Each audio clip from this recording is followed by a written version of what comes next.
Bom, galera, é isso aí. Tô eu aqui de volta fazendo uns videozinhos, trazendo algumas instruções para vocês.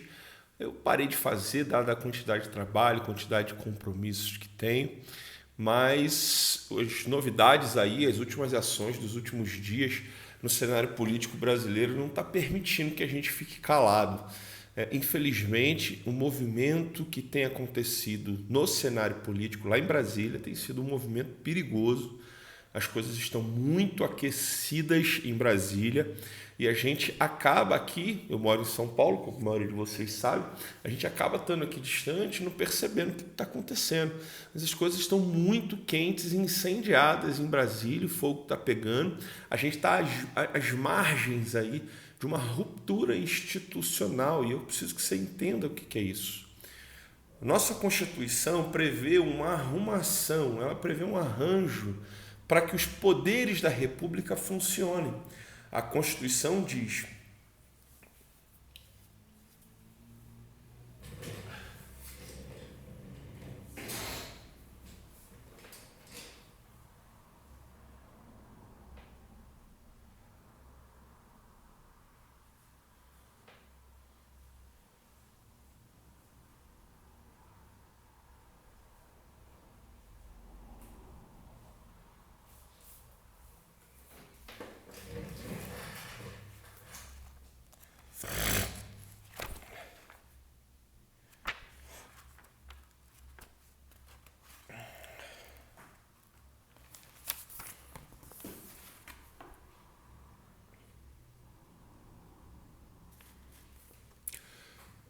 no seu artigo 2º, eu vou ler para você, tá? Artigo 2º da Constituição Federal diz assim, ó, são poderes da União independentes e harmônicos entre si, o Legislativo, o Executivo e o Judiciário. Estou colocando aqui na tela para que você possa acompanhar o texto da Constituição Federal. O arranjo que a Constituição promove para que os poderes funcionem tem o objetivo da manutenção da democracia, ou seja, nenhum dos poderes pode se sobressair, pode sobrepujar ou usurpar a função ou as funções do outro poder da República. O objetivo disso é que um poder da República exerça um contrapeso ao outro poder da República e que esse sistema, essa engrenagem, funcione de uma forma harmoniosa.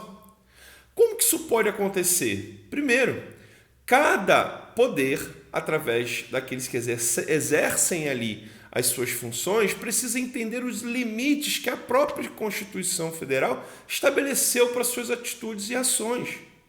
A harmonia tem como pressuposto o entendimento, a capacidade de cada agente, de cada poder da República de exercer o poder que lhe é conferido dentro do limite daquilo que a Constituição prevê. Isso é peça fundamental para a harmonia entre os poderes. Fala também sobre independência, ou seja, o Executivo, o Legislativo e o Judiciário possuem responsabilidades próprias e não haverá intervenção nem soberania de um sobre o outro.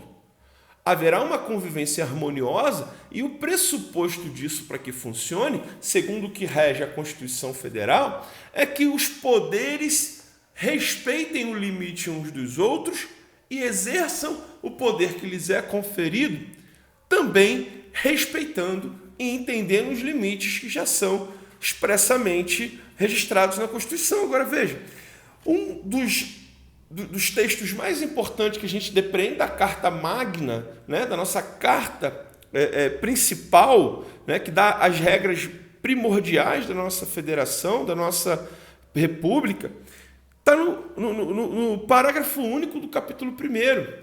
Diz assim, ó, todo o poder emana do povo, que o exerce por meio de representantes eleitos, ou diretamente nos termos desta Constituição. Então, veja, a Constituição Federal, no artigo 2º, cria um arranjo entre os poderes que vão exercer os poderes delegados pela Constituição e também diz quem é que de fato tem o poder, né? Quem é que tem o direito, quem é que é soberano na nação, que é o caso do parágrafo único do artigo 1º.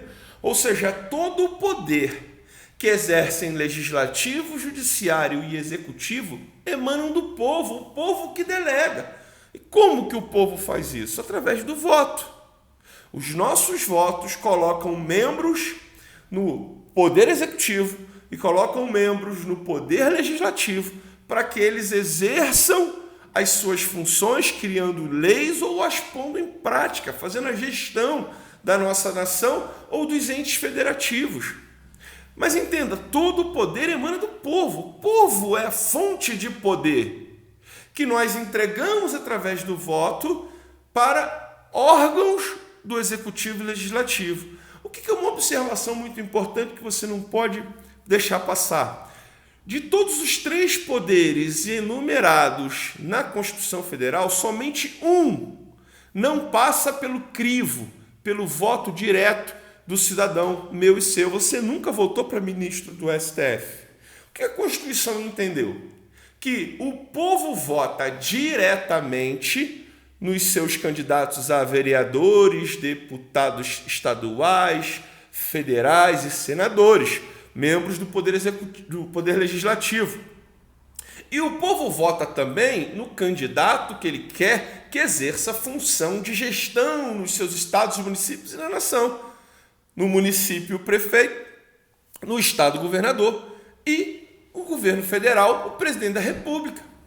Então nós damos a esses homens poder e depois estes homens, com o poder que o povo entrega para eles, nomeiam ministros que vão compor o Supremo Tribunal Federal.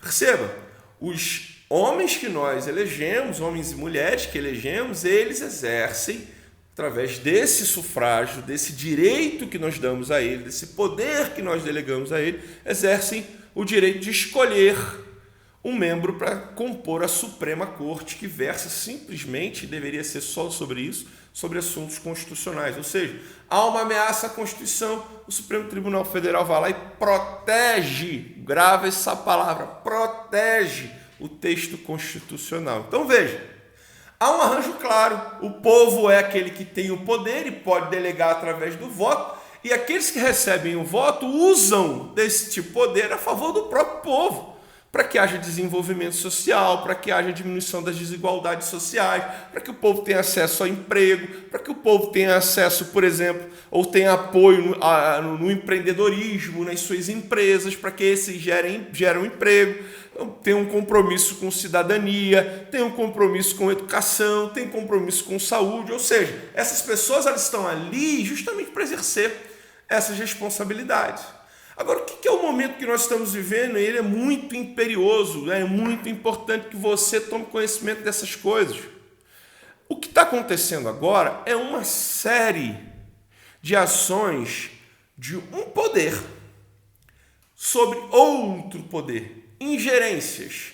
Ou seja, é nesse momento, claro, que o poder judiciário está totalmente sem freio, sem limite e sem contrapeso. Eu te explico isso com muita facilidade.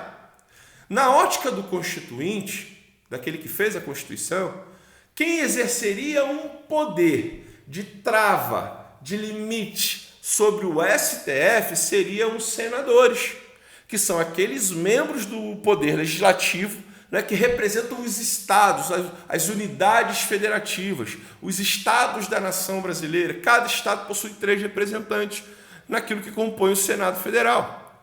A Constituição Federal deu ao Senado o poder de tolher, de limitar, de censurar, de observar, de estudar e até de frear o Poder Judiciário.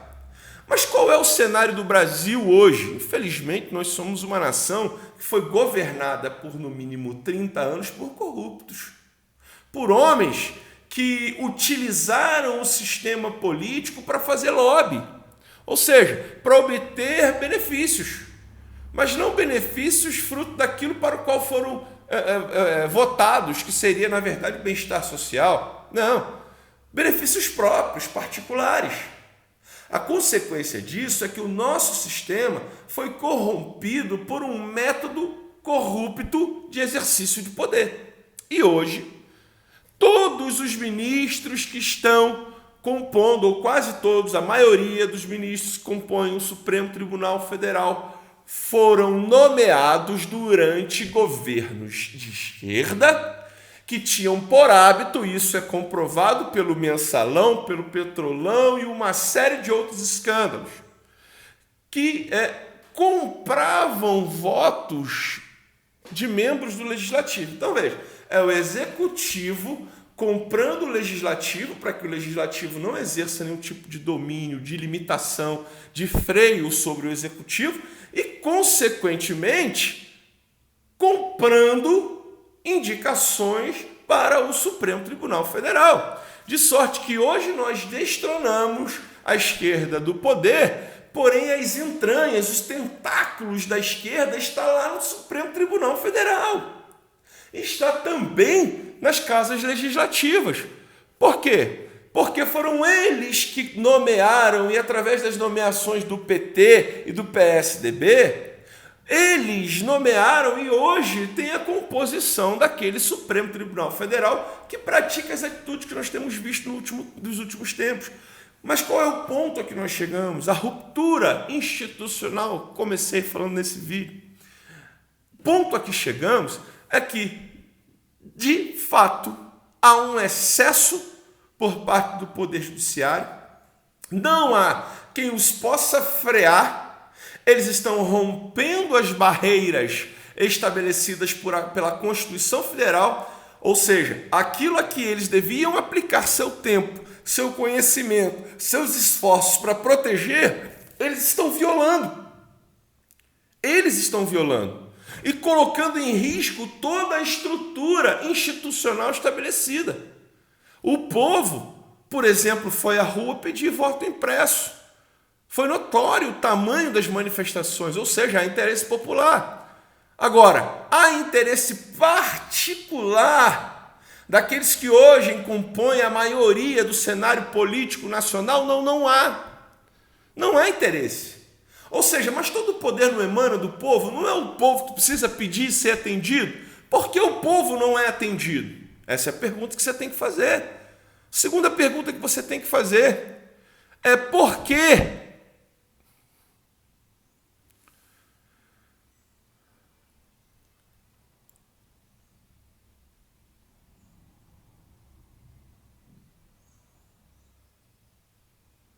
A segunda pergunta que você tem que fazer é por que no próprio tribunal, por que no próprio superior tribunal, no Supremo? A outra pergunta que você tem que fazer é por que dentro do próprio Supremo Tribunal Federal há divergência sobre as atitudes que estão acontecendo nesses últimos tempos.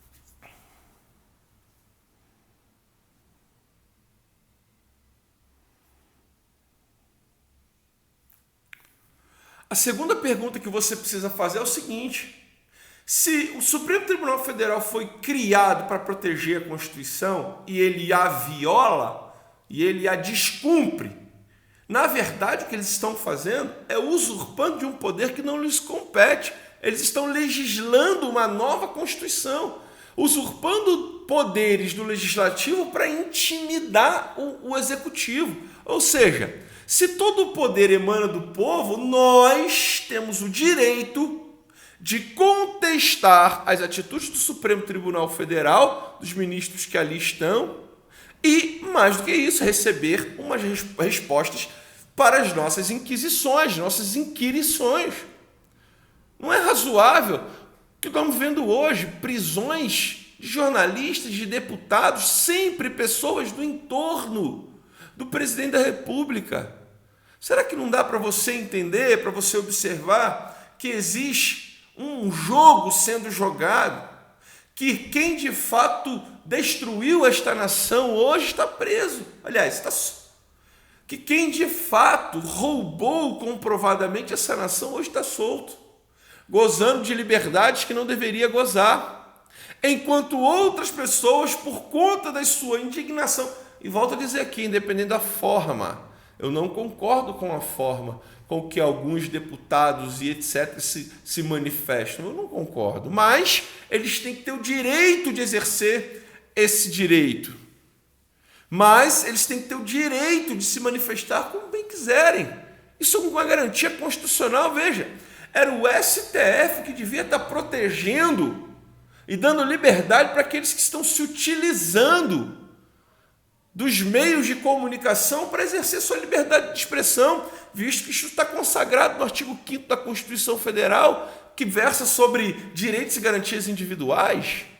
Nós estamos vivendo um tempo muito esquisito, um tempo muito estranho, em que o Poder Judiciário está literalmente sem freio, opera como lhe apraz, decide como lhe apraz, cria investigações, cria inquéritos, despreza uma instituição poderosíssima de manutenção da justiça dentro da República, que é o Ministério Público, que é aquele órgão totalmente independente desses três órgãos, executivo, o judiciário e o legislativo, criado justamente para exercer o poder de acusação que é do povo contra pessoas que cometem crime contra a sociedade.